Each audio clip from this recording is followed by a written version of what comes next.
You're watching CoastLife, and take a listen to this beautiful sound. This sound is one of many that folks are going to hear starting Sunday at the Chamber Music by the Sea Festival. And we're here with Elena Urioste, who's the artistic director of the festival, joining us via Zoom because you're busy, of course. So Elena, let's talk about this festival. This is the 8th year, right? It is. I cannot believe it, but this is actually the 8th season of Chamber Music by the Sea, except 2 were virtual, but we did them anyway. You made it happen. So in this 8th year, kind of what's new? Well, we've made a concerted effort over the years to expand little by little in an organic way. So actually, in our very first year, we only had 2 concerts, one at a private home and one in a public church. And over the last 8 years, we've gradually spread our wings little by little. And so this year we're going to have some new venues that we've never been to before. We'll be at the Bishop Stock Art Gallery in Snow Hill. Also in Snow Hill, All Hallows Episcopal Church and Temple Bat Yam outside Berlin. And we'll be doing our very first concert in the main beautiful formal room at the Atlantic Hotel, the historic Atlantic Hotel in Berlin. We've played informal pop-up sets in the bar before, but this is going to be our first concert in the main room. And we're just so excited to have this mix of old favorites and new experiments. Absolutely. So if people are just hearing about this for the first time, Chamber Music by the Sea, can you kind of just describe kind of what it is and what folks can expect?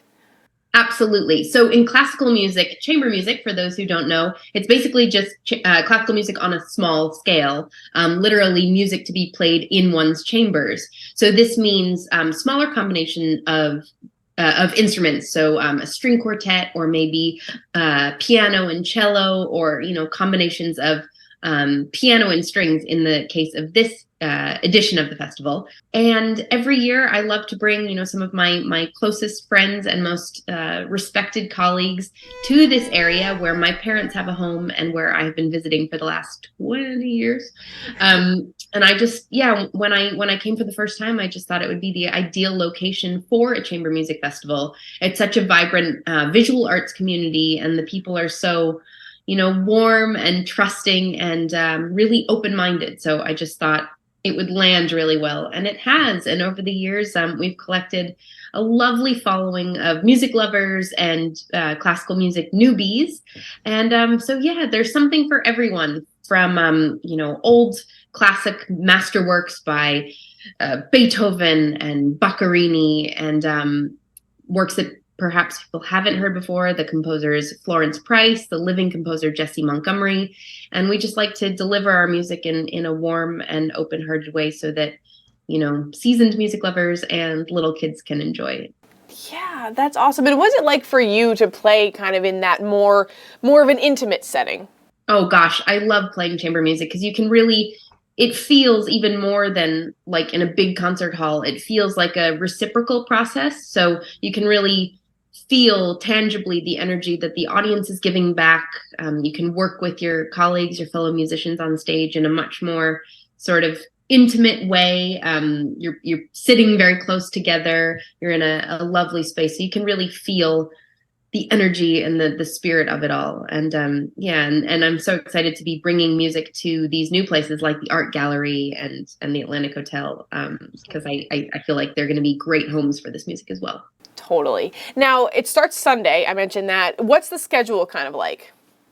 Right. So Sunday we have a private salon concert. So cello and piano recital, and then some mingling and nibbles afterwards. That's at a private home in Snow Hill. Monday we have various events. We have an open air rehearsal in a covered barn on South Point. And then some of the musicians are going to be doing a collaboration with Zena Wellness. I think we're going to play at a sound bath. So it should be a cool symbiosis of music and yoga, meditation, all of that good stuff, which I'm very passionate about anyway. Tuesday, we're at the Art Gallery in Snow Hill. Wednesday, we're at Temple Bat Yam. Thursday, we're at the Atlantic Hotel. And Thursday morning, we have a free family concert at the Berlin Public Library. So people of all ages and all wigglynesses are welcome. It's really informal. People are encouraged to come and move and dance and draw and enjoy the music in whatever way they feel is appropriate. Friday, we're at All Hallows Episcopal Church in Snow Hill. And Saturday, we have a cool event, an outdoor event at the Taylor House Museum in downtown Berlin. We're going to be doing an outdoor sort of informal concert. People can come, sit on the lawn, just enjoy the fresh air and the music. Sounds like you guys are going to be busy.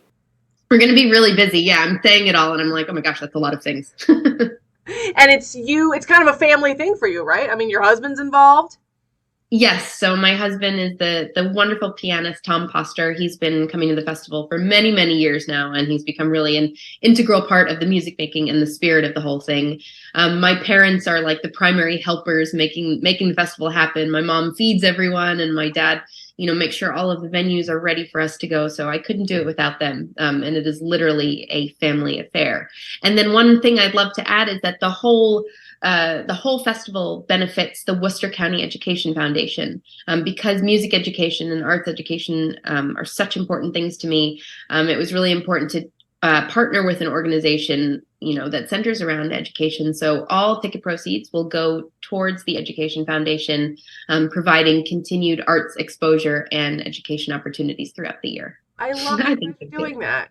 I mean, music was such an important part of my childhood, and I understand that, not all kids have access to it. So I just think it's so important to provide opportunities and exposure throughout the year. We can only be here in the summer most of the time. So yeah, we do what we can throughout the year, remotely and in person. I love that. The Chamber Music by the Sea kind of keeps on giving even when the festival's over. Yeah, we hope so. Elena, thank you so much for taking the time to talk with us today, and have fun. Thank you. Hope to see you and whoever is watching there at all of the concerts. Absolutely. You're watching CoastLife. We'll be right back.